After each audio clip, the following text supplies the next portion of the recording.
24 सितंबर 2014। बेंगलुरु में एक शांत सी सुबह। आज कुछ खास होने वाला है। ये इंडिया के सबसे डेयरिंग मिशंस में से एक के लिए फैसले घड़ी है।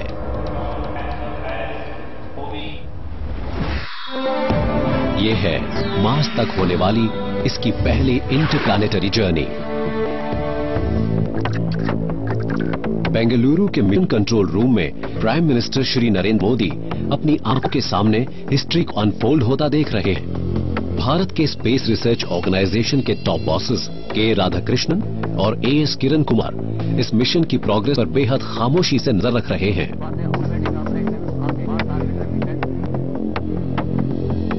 किसी को यकीन नहीं था कि इंडिया इस मिशन को अंजाम दे पाएगा। या इंडिया जल्द ही अपनी पहली ही कोशिश में एलुसिव रेड प्लैनेट तक पहुंचने वाला दुनिया का पहला देश बन जाएगा।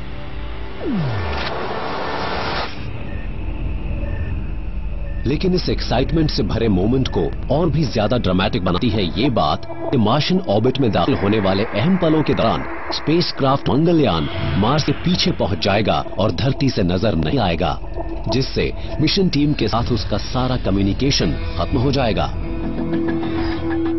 मिशन कंट्रोल रूम में टेंशन बहुत ज्यादा है। 300 दिन, पृथ्वी से 65 करोड़ किलोमीटर से भी ज्यादा दूरी, और अब वो पल आ पहुंचा है जो ये तय करेगा कि क्या इंडिया का मार्स ऑर्बिटर या मंगलयान मार्शियन ऑर्बिट में कामयाबी से दाखिल हो पाया।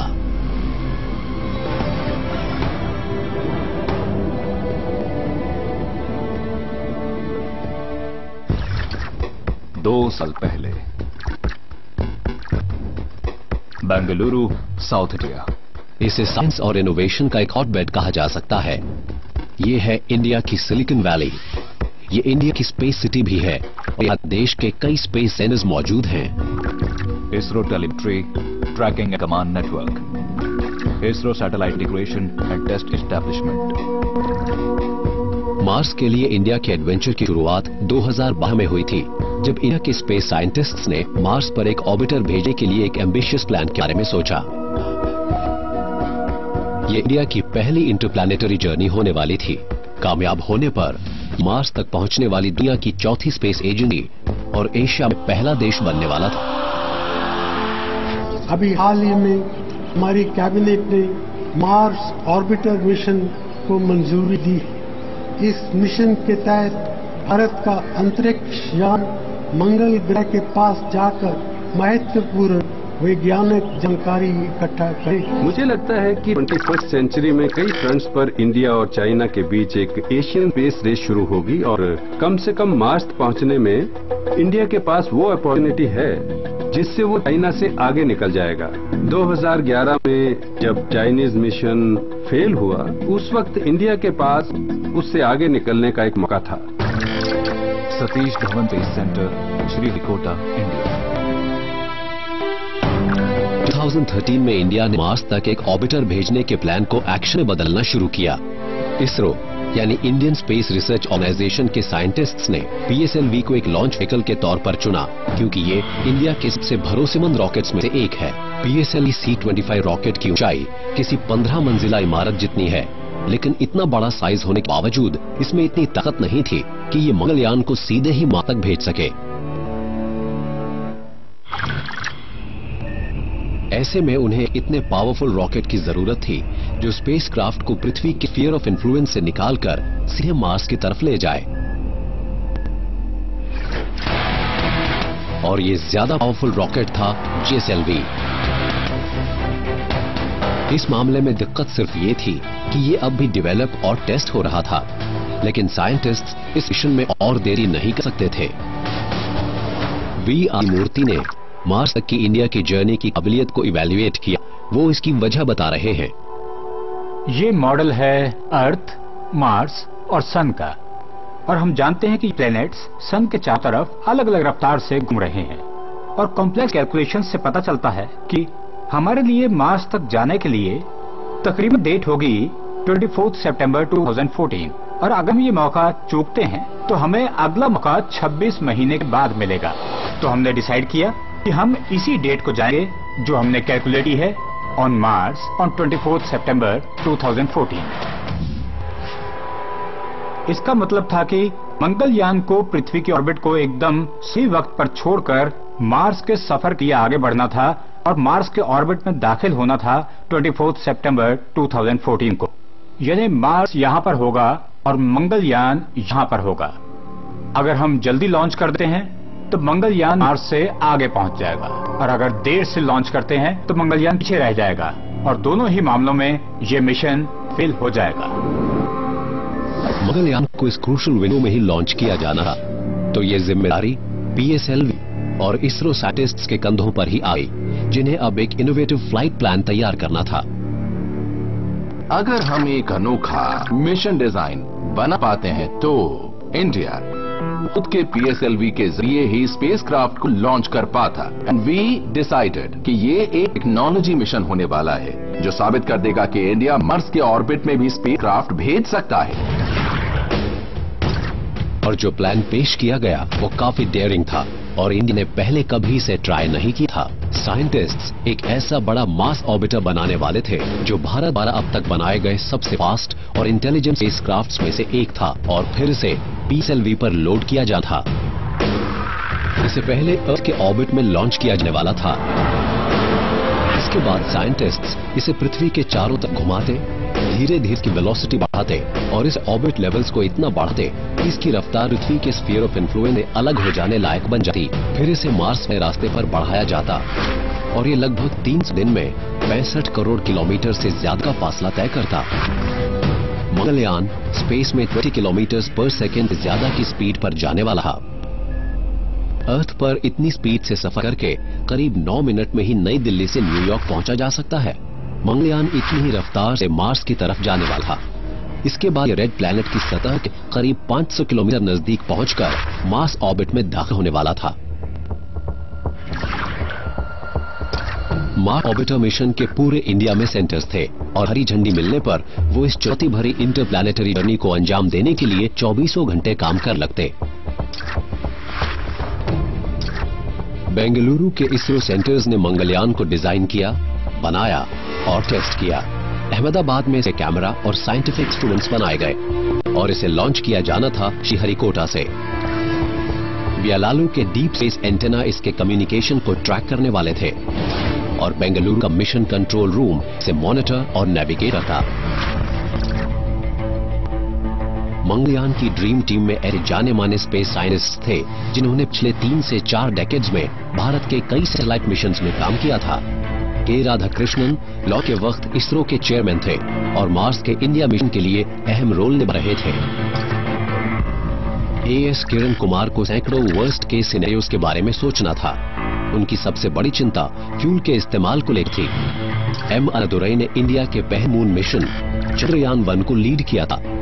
उसी एक्सपीरियंस बल पर वो एक कम खर्चीला मार्स मिशन डिजाइन करने वाले थे। एस अरुणन का सबसे बड़ा चैलेंज था एक ऐसा इंटेलिजेंट स्पेसक्राफ्ट बनाना जो ऑटोनमस हो या अपने बुद्धि अपने ज्यादातर काम कर सके। इस टीम के लीड मेंबर्स कामयाब लूनर मिशन चंद्रयान 1 पर काम कर चुके थे, लेकिन ये उनका पहला इंटरप्लैनेटरी मिशन था।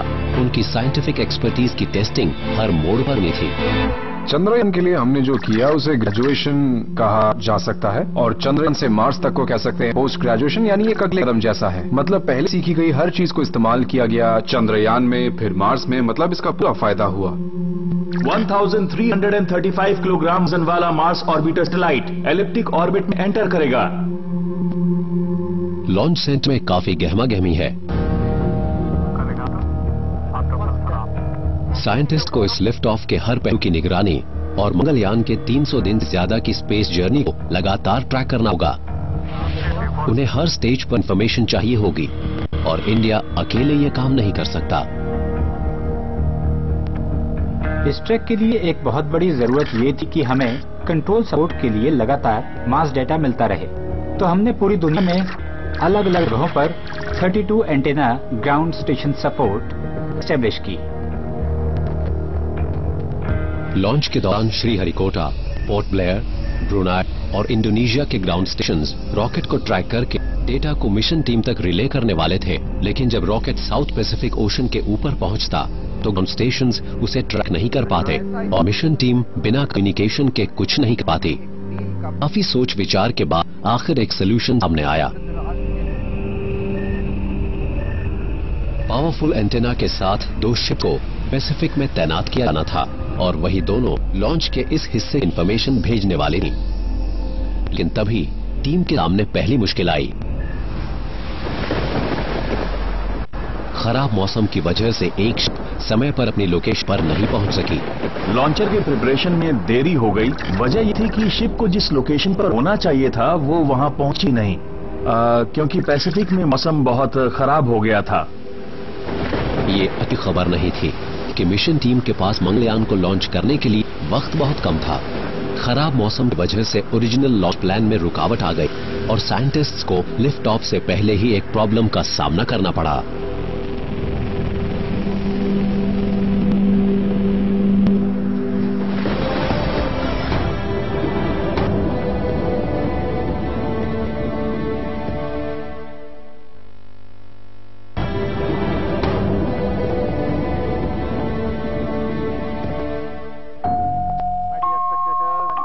इंडिया के मिशन टू मार्स टीम के सामने एक चैलेंज आ गया है। मंगलयान के लॉन्च के दौरान ट्रैकिंग के लिए जरूरी पावरफुल एंटेना को ले जा रही 2 शिप्स में से एक खराब मौसम की वजह से अपनी लोकेशन पर नहीं पहुंच पाई। ऐसे में मिशन टीम को अपनी कैलकुलेशंस में बदलाव करके एक नई लॉन्च डेट तय करनी पड़ी। दृष्टि से बेहद जटिल और कठिन है। पहले लॉन्च किया जाना था अक्टूबर के एंड में, लेकिन खराब मौसम की वजह से व्हीकल ट्रैकिंग शिप अपनी लोकेशन पर नहीं पहुंच पाई, तो सारी अरेंजमेंट्स डिले हो गई। फिर लॉन्च का डेट हो गया नवंबर 5।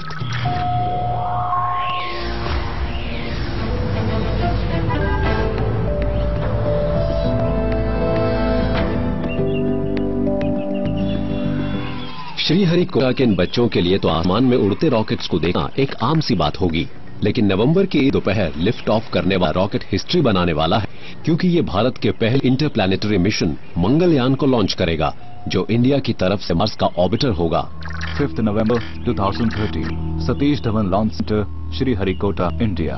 आज है लॉन्च का दिन और पूरी दुनिया की निगाहें इंडिया पर हैं।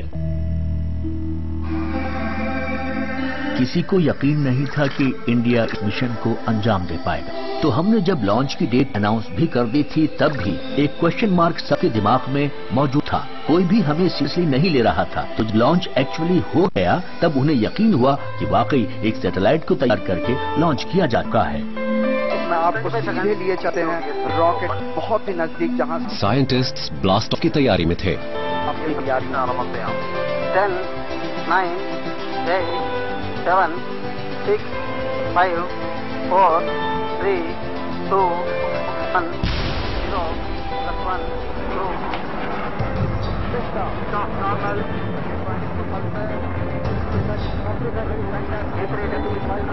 Tracking.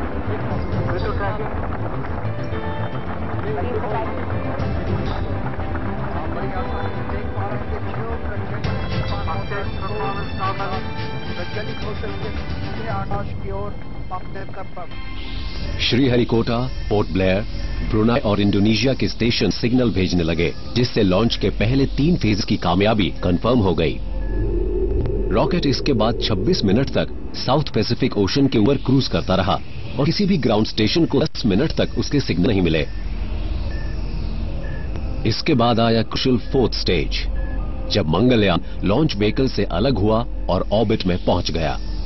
इस स्टेज पर कम्युनिकेशन बहुत जरूरी था और यहीं पर इन 2 शिप्स का रोल सामने आता है। टीम बड़ी बेताबी के साथ सिग्नल का वेट रही थी ताकि पता चल सके कि सब कुछ प्लान के मुताबिक हो रहा है।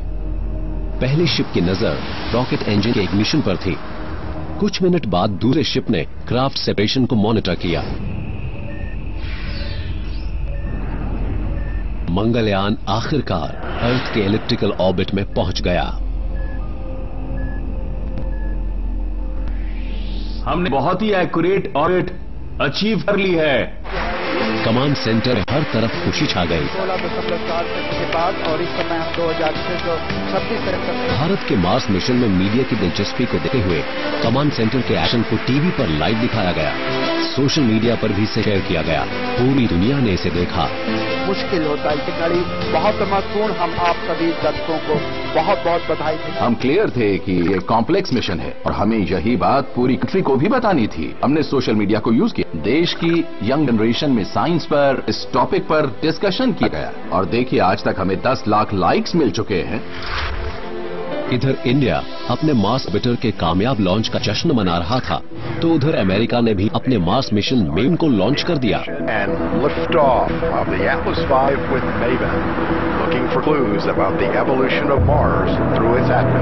अमेरिका के पास एक पावरफुल लॉन्च व्हीकल था जिसने मेवन को मार्स तक के सीधे रास्ते पर भेज दिया। अब स्टेज सेट हो चुका था। इस कामयाबी को हासिल करने के लिए इंडिया पर बहुत प्रेशर था। इंडिया फेल नहीं हो सकता था। मंगलयान सिर्फ 15 महीने के रिकॉर्ड टाइम और 7 करोड़ 40 लाख अमेरिकन डॉलर के बजट में बनाया गया था, जबकि नासा के मार्स ऑर्बिटर मेवन का बजट 67 करोड़ अमेरिकन डॉलर था। इसे सिर्फ 7 करोड़ डॉलर बनाया गया।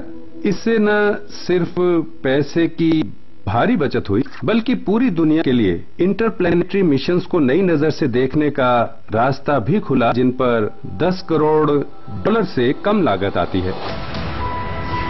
ISRO satellite integration and test establishment. India के मंगलयान जैसे बेहद सस्ते स्पेसक्राफ्ट्स को बेंगलुरु के इसरो की इस हाई सिक्योरिटी फैसिलिटी में बनाया जाता है।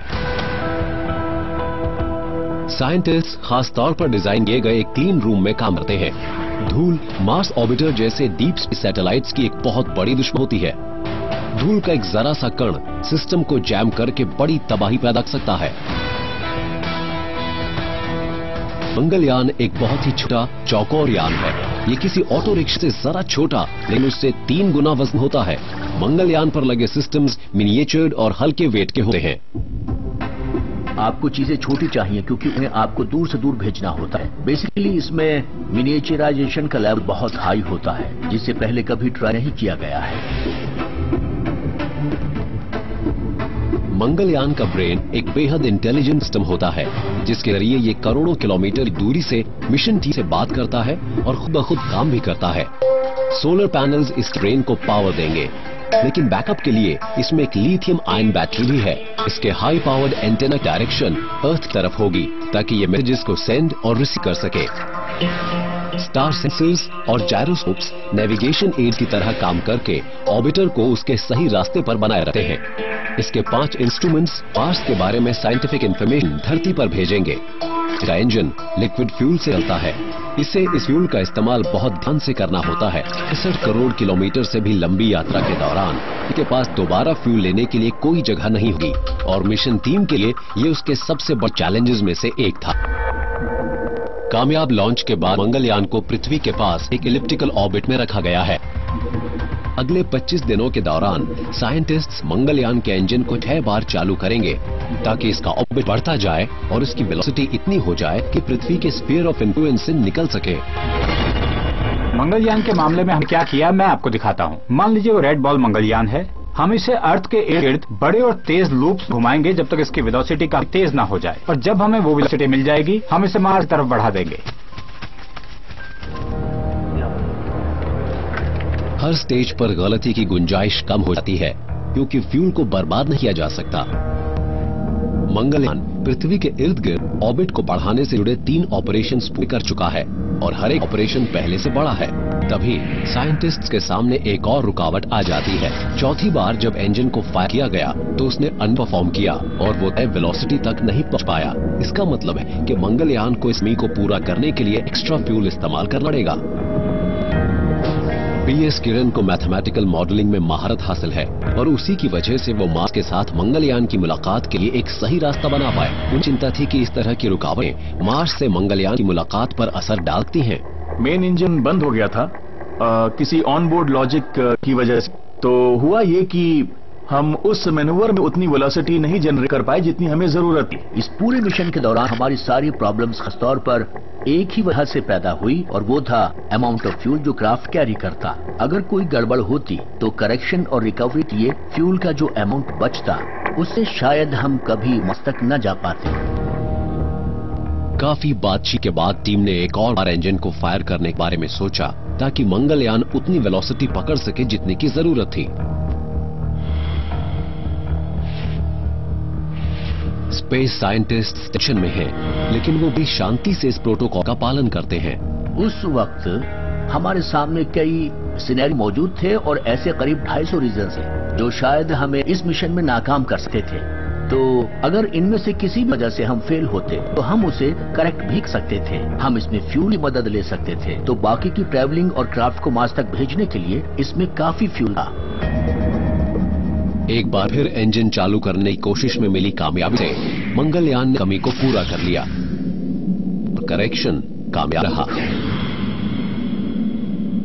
पृथ्वी के ऑर्बिट को छोड़ने से पहले मंगलयान के पास बस अब कुछ दिन बचे थे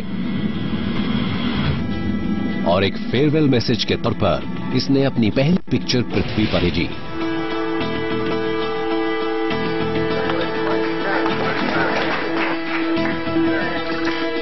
सैटेलाइट एप्लीकेशन सेंटर, अहमदाबाद। ये पिक्चर इसने अपने शानदार मार्स कलर कैमरा से खींची जो बना था अहमदाबाद के स्पेस एप्लीकेशन सेंटर में। ये कैमरा और इस सेंटर में डिजाइन किए गए दूसरे इंस्ट्रूमेंट्स इस मिशन के लिए बहुत अहमियत रखते थे, क्योंकि इन्हीं के जरिए मंगलयान मार्स की सतह और एटमॉस्फेयर स्टडी करके इस इंफॉर्मेशन को वापस पृथ्वी पर भेज सकता था।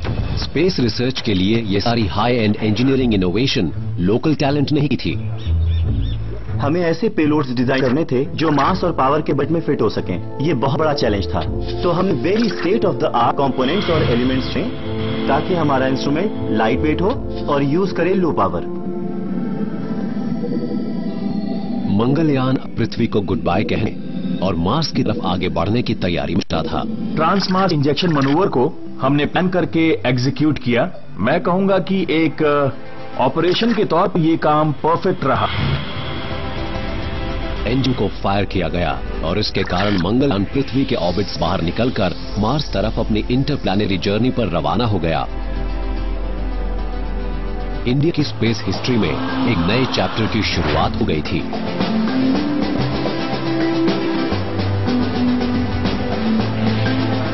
मंगलयान पृथ्वी से जितनी दूर जाता उसके साथ कांटेक्ट खत्म होने का खतरा उतना ही ज्यादा था। आउटर स्पेस में अनजान इलाके की तरफ इसके बढ़ने के दौरान सटीक नेविगेशन और कम्युनिकेशन मार्स तक पहुंचने की इंडिया की उम्मीद को कायम रख भी सकता था और खत्म भी कर सकता था।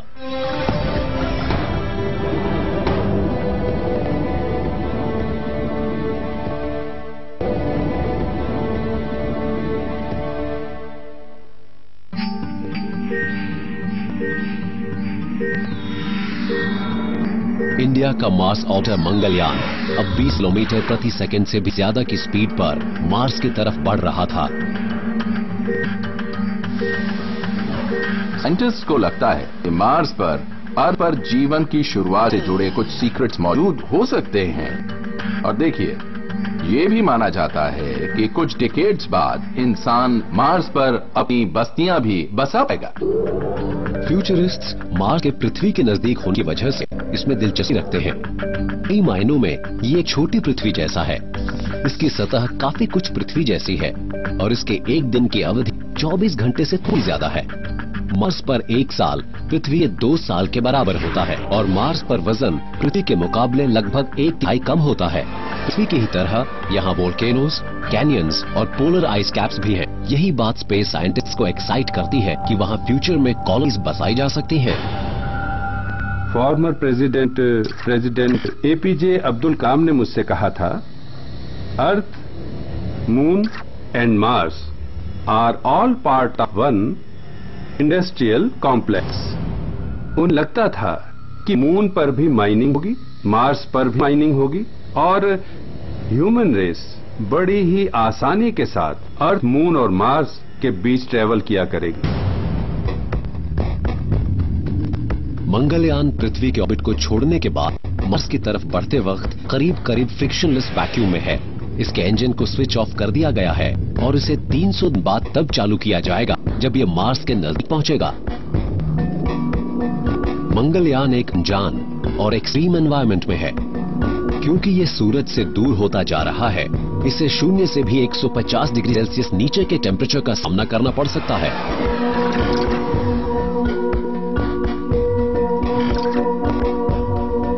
इसरो साइंटिस्ट से इस सिचुएशन के लिए तैयारी कर ली थी। मंगलयान को एक vacuum environment, high vibration, extreme temperature variation और साउंड के हाई लेवल्स को झेलने के लिए टेस्ट किया गया था ताकि ये इस लंबी जर्नी के लिए तैयार हो सके। इसकी टेस्टिंग से जुड़ी जरूरतें काफी ज्यादा थी क्योंकि हमें कई सिनेरियोज को सिमुलेट करना था। इसलिए हमें अर्थ पर ऐसे हजारों कॉम्बिनेशंस को टेस्ट करने की जरूरत थी ताकि उसके कुछ पार्ट्स स्पेस में फेल ना हो जाएं। इंडिया का मार्स ऑर्बिटर अपने शेड्यूल को फॉलो कर रहा है और सब कुछ ठीक रहा तो ये मार्स के ऑर्बिट में 24 सितंबर 2014 तक पहुंच जाएगा। लेकिन मिशन टीम जानती है कि ये कहना आसान है लेकिन करना मुश्किल। तो अगर सिर्फ डीप स्पेस ही नजर आता हो तो उसमें किसी स्पेसक्राफ्ट को नेविगेट से किया जाए। सैकड़ों साल पहले भारत के पुराने एस्ट्रोनॉमर्स जैसे आर्यभट्ट और ब्राह्मीर ने बहुत ही बेसिक इंस्ट्रूमेंट्स को इस्तेमाल करके स्टार्स और प्लैनेटरी मूवमेंट्स को मैप किया था। एंशिएंट एक्सपर्ट्स रात में दिखने वाले स्टार्स के जरिए नेविगेशन और एक्सप्लोरेशन करते थे। इसी तरह हमारी मार्स मिशन टीम ने भी स्पेसक्राफ्ट के आसपास मौजूद स्टार्स का इस्तेमाल करके अपनी सही डायरेक्शन को जाना और मार्स की तरफ सही आगे बढ़ी।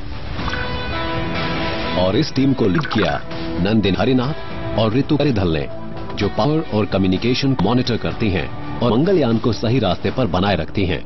इस बात को लेकर काफी एंजाइटी थी कि चीजें ठीक से काम करेंगी या नहीं काम करेंगी। मंगलयान के अपनी डायरेक्शन से भटकने के कई कारण हो सकते थे। सूरज के रेडिएशन या इंजन की फायर से स्पेसक्राफ्ट की बॉडी पर फोर्स पड़ सकती थी, जिसकी वजह से स्पेसक्राफ्ट किसी बॉल की तरह घूम या वॉबल कर सकता था। जरूरत है इसे मॉनिटर करने की, करेक्ट करने की, ताकि इन्हें जो ऑर्बिट अचीव की है वो प्रिसाइज हो। अब इस टीम के सामने एक बड़ा काम ये था कि ये मंगलयान के एंटेना की डायरेक्शन को पृथ्वी की तरफ बनाए रखे कि मिशन टीम लाखों किलोमीटर की इस दूरी के बावजूद इससे कम्युनिकेट कर सके। यहाँ पृथ्वी पर ही लगातार मोबाइल कम्युनिकेशन बनाए रखना एक चैलेंज होता है, तो ये तो वाकई एक बहुत बड़ा चैलेंज था। ब्यालू, कर्नाटक। और मंगलयान से कांटेक्ट बनाने का काम कर रहा था ये लाउड माउथ या डीप स्पेस एंटेना, जो बेंगलुरु बाहर मौजूद एक छोटे से कस्बे ब्यालू में मौजूद है।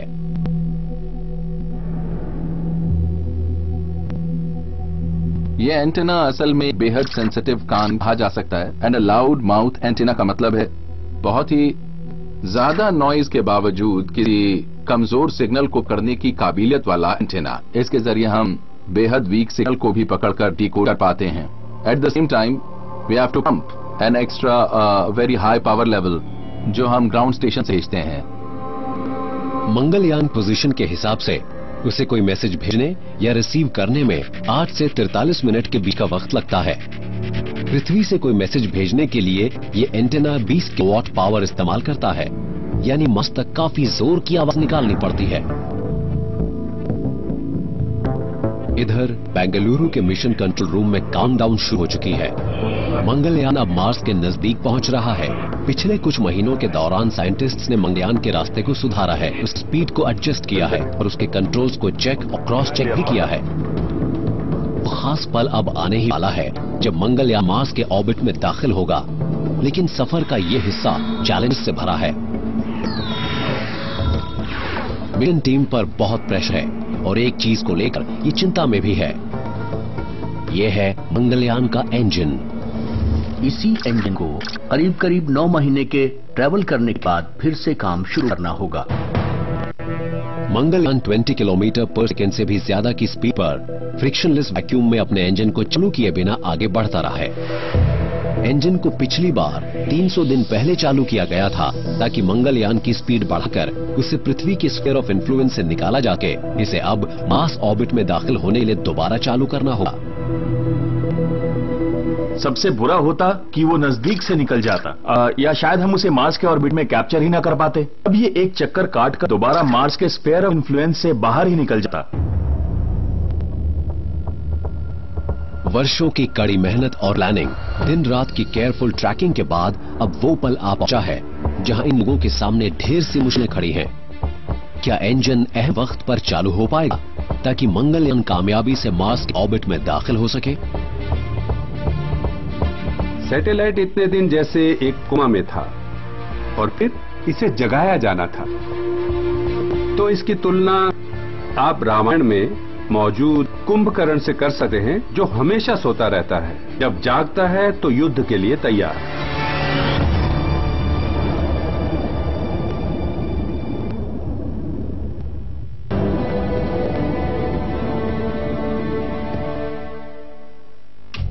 Mission control room Bengaluru. Mission control room में साइंटिस्ट्स टेंशन में हैं।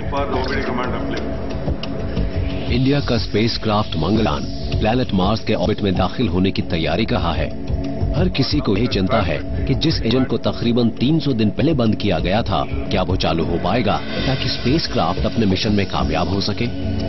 इसी इंजन को करीब 9 महीने के ट्रैवल करने के बाद फिर से काम शुरू करना होगा। तो इसका मतलब है कि शुरुआती ऑपरेशंस की जरूरत और बाद में उसकी जरूरत के बीच एक लंबा गैप है। अब 300 दिन के बाद इंजन को फिर से ऑन किया जाना था ताकि वो मार्शियन ऑर्बिट में दाखिल होने के लिए अपनी स्पीड घटाने के एक कॉम्प्लिकेटेड मूवर को अंजाम दे सके। शुरुआत में हमारा काम था कि इसकी वेलोसिटी को बढ़ाया जाए, बट ऑन सितंबर 24 हमारा काम था उसकी वेलोसिटी कम करना, वो भी बिल्कुल सही वक्त पर। ऐसा इसलिए ताकि ये क्राफ्ट प्लैनेटरी सिस्टम से उड़ता हुआ ना निकल जाए और मार्स के आसपास टिका रहे। ये काम स्पेसक्राफ्ट को उल्टा करके किया गया और लिक्विड इंजन को उल्टी दिशा में फायर किया गया। मार्स के कई मिशंस इस स्टेज पर फेल हो चुके थे। अगर वेलोसिटी को एकदम सही ढंग से एडजस्ट ना किया जाता तो मंगलयान या तो मार्स की सतह से टकरा जाता या फिर अपने इंटेंडेड ऑर्बिट में दाखिल ना होकर स्पेस में भटकने लगा।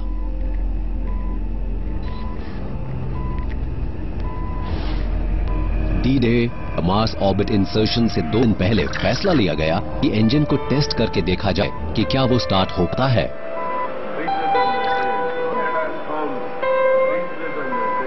मंगलयान का इंजन बिना किसी प्रॉब्लम के स्टार्ट हो गया।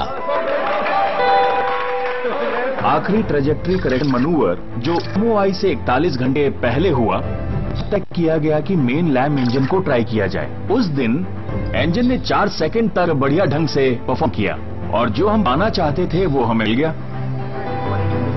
साइंटिस्ट्स को कुछ वक्त ये राहत मिली, लेकिन असली चैलेंज तो अभी आगे मौजूद था। अमेरिका से खबर आई कि उसका मार्स ऑर्बिटर मेविन कामयाबी से मार्शियन ऑर्बिट में दाखिल हो चुका। तो क्या अब इंडिया भी मंगलयान के मामले में ऐसा ही कर पाएगा? मार्स सैटेलाइट के ऑर्बिट में दाखिल होने के लिए हमारे पास सिर्फ एक अपॉर्चुनिटी थी, इसलिए हम फेल नहीं हो सकते। करेक्शन करने की कोई गुंजाइश नहीं थी क्योंकि हमारे पास फ्यूल बहुत ही कम था। आज तक और दूसरे जितने भी मिशन हुए हैं वो अपने साथ इतना फ्यूल लेकर चलते हैं कि अगर कोई प्रॉब्लम आ भी जाती है, कोई गलती हो भी जाती है, तो उनके पास रिकवर करने और मिशन को कामयाब बनाने के लिए पूरा मौका होता है। साइंटिस्ट्स के सामने बहुत सारी रुकावटें मौजूद थीं। ये पल इसलिए भी और मुश्किल भरा हो गया क्योंकि मार्शियन ऑर्बिट में दाखिल होते वक्त मंगलयान रेड प्लैनेट के पीछे जाने वाला था, जिससे पृथ्वी और मिशन टीम के साथ उसका कम्युनिकेशन खत्म हो जाता। इसका मतलब था कि अब मंगलयान को ऑटो मोड पर काम करना था। कमांड्स पहले से ही फीड कर दिए गए थे, लेकिन एक प्रॉब्लम थी। मंगलयान का इंटेलिजेंस सिस्टम या उसका ब्रेन सोलर पैनल से चलता है, लेकिन इंसर्शन के समय मंगलयान तक पहुंचने वाली धूप मार्स की वजह से रुक जाती और उसे जरूरी पावर नहीं मिल पाती। The amount of power जितना सैटेलाइट को चाहिए ताकि उसके सिस्टम्स फंक्शन करें वो है 800 वॉट्स, यानी 8 into 100 वॉट बल्ब्स। यानी सैटेलाइट को कम से कम इतनी पावर तो चाहिए ही थी, लेकिन मार्स तक जो सोलर एनर्जी पहुंचती है वो काफी कम होती है। ये वेरी भी करती है फ्रॉम 40 to 60% तक, जितनी की पावर हमें अर्थ पर मिलती है उससे। मंगलयान के डिजाइन में इस बात का ध्यान रखा गया था। इसमें एक बैकअप लिथियम आयन बैटरी, यानी मंगलयान अपनी बैटरी की पावर के बल पर ही मार्स ऑर्बिट दाखिल होने वाला था।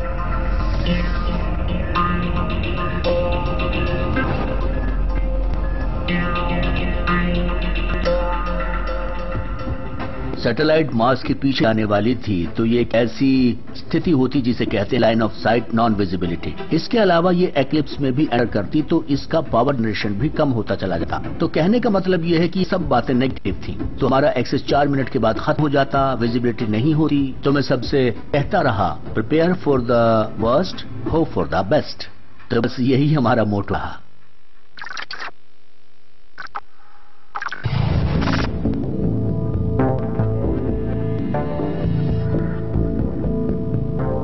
सितंबर 2014 बेंगलुरु की ये सुबह बेशक शांति से भरी है, लेकिन एक बड़ा इम्तिहान भी होने वाला है।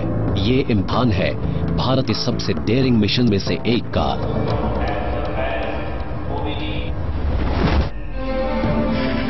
इस तहत मार्स तक की पहली इंटरप्लैनेटरी जर्नी को अंजाम दिया जा रहा है। मिशन कंट्रोल रूम में प्राइम मिनिस्टर श्री नरेंद्र मोदी अपनी आंखों के सामने एक नया इतिहास बनता देख रहे हैं।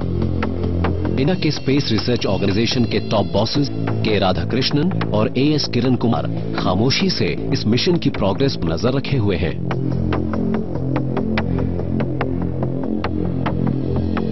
हमें बहुत सारे नए नए डेवलपमेंट्स करने पड़े। हमें गुजरना पड़ा डिटेल टेस्टिंग से। टीम ने वो किया जिसे इम्पॉसिबल माना जाता था।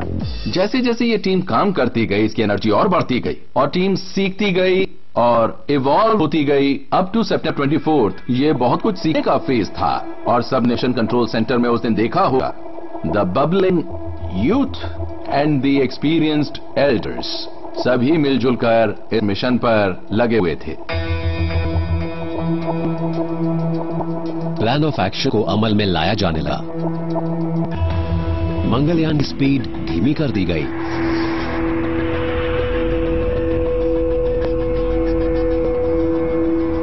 इग्निशन से 5 मिनट पहले मंगलयान एक एक्लिप्स में दाखिल होकर मार्स शैडो में पहुंच गया।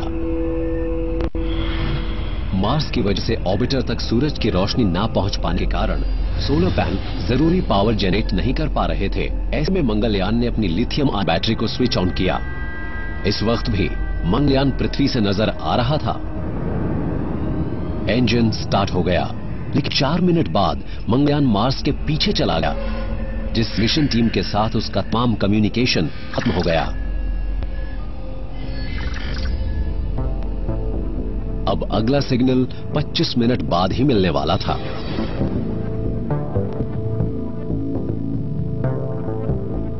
मिशन कंट्रोल रूम में एकदम खामोशी छा गई। मंगलयान से कोई सिग्नल नहीं मिल रहा था। ऐसे में टीम सिर्फ उम्मीद कर सकती थी कि स्पेसक्राफ्ट प्लान के मुताबिक ही ठीक ठाक बिहेव कर रहा था। वक्त जैसे कट ही नहीं रहा था। और उस समय पर वहां हो रहा होगा इस बारे में कोई कम्युनिकेशन नहीं होगी। हमें फाइनल रिजल्ट के लिए इंतजार करना होगा। ये ऐसी ही है जैसे किसी ऑर्केस्ट्रा में चुप्पी छा जाए। लाइफ ऐसी ही होती है और स्पेस साइंस भी ऐसी ही रही है। हमें करीब आधे घंटे के पीरियड तक इंतजार करना पड़ा। हम सोच रहे थे कि या तो सब ठीक चल रहा होगा या नहीं चल रहा होगा, क्या हम फिर सैटेलाइट से कनेक्ट हो पाएंगे। तो मन में उस वक्त ऐसे ही सवाल उठ रहे थे। इस अहम पल में गोल्डस्टोन कैलिफोर्निया और कैनबरा ऑस्ट्रेलिया में मौजूद नासा के ग्राउंड स्टेशंस मंगलयान पर पैनी नजर बंद हुए थे। सबसे पहले उन्हें ही इस मिशन की कामयाबी की खबर मिलने वाली थी।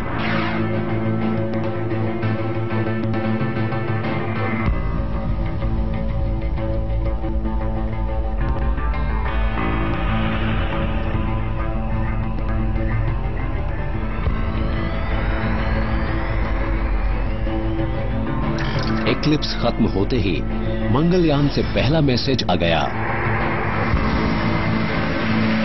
ये कामयाबी से मार्स ऑर्बिट में दाखिल हो गया था। साइंटिस्ट्स की खुशी की कोई सीमा नहीं थी। प्राइम मिनिस्टर श्री मोदी की खुशी भी देखते बन रही थी। भारत के स्पेस प्रोग्राम में ये बहुत ही खास पल था।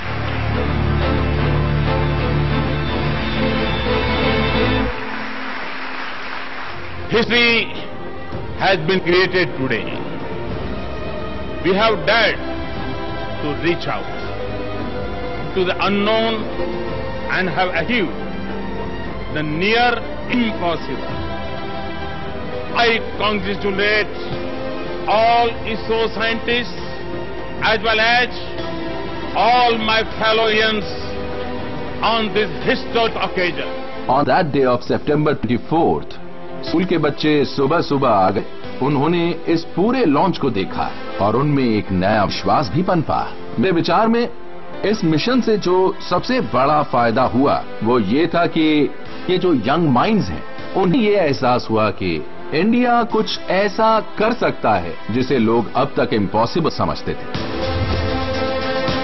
मंगलयान मार्स के इर्द गिर्द मौजूद हिली एलिप्टिकल ऑर्बिट में घूम रहा था कि तभी उसमें लगा कैमरा भी चालू हो गया और एक्साइटिंग पिक्चर्स अर्थ तक पहुंचने लगी। ये है मार्स की एक पूरी picture. Volcanoes, large canyon ranges, water vapour clouds, Phobos जो मार्स के 2 नेचुरल मून्स में से एक है। नासा का स्पेसक्राफ्ट क्यूरियोसिटी रोवर पहले ही मार्स पर मौजूद था और उसने मंगलयान का वेलकम किया। क्यूरियोसिटी के ट्विटर हैंडल ने पोस्ट किया, नमस्ते, और मंगलयान ने जवाब दिया, हाउडी। मेवन टीम ने मार्स पर पहुंचने के लिए इसरो को बधाई दी। इंडिया का ऑर्बिटर भी इस रेड प्लैनेट को स्टडी करने से जुड़े मिशन में शामिल हो गया। इस तरह Indian Space Research Organisation Mars तक एक कामयाब मिशन भेजने वाली चौथी एजेंसी बन गई। पहली ही कोशिश में ऐसा करने वाली ये एशिया की पहली एजेंसी है। इंटरनेशनल कम्युनिटी ने हमारे इस मिशन को बेहद अनोखा बताया। फॉर द सिंपल रीजन ये काम इतने कम समय में हुआ। ये सब कुछ किया गया एक बहुत ही स्मॉल बजट में। अब जब भी कोई अगला इंटरप्लैनेटरी मिशन होगा, दुनिया इंडिया की अनदेखी नहीं कर पाएगी, इंडिया भी उसका हिस्सा होगा। तो मंगलयान मिशन से हमें ये बड़ा फायदा हुआ है। और प्राइमरी ऑब्जेक्टिव ही बना रहेगा कि हम स्पेस टेक्नोलॉजी को कैसे देश के फायदे के लिए इस्तेमाल कर सकते हैं। इस फिल्म को बनाने के वक्त मंगलयान मार्स के इर्द गिर्द 100 से ज्यादा ऑर्बिट पूरे कर चुका था। ये आज भी वहां से कीमती डेटा भेज रहा है। ये प्लैनेट हमारे लिए अब इतना दूर भी नहीं रह गया है।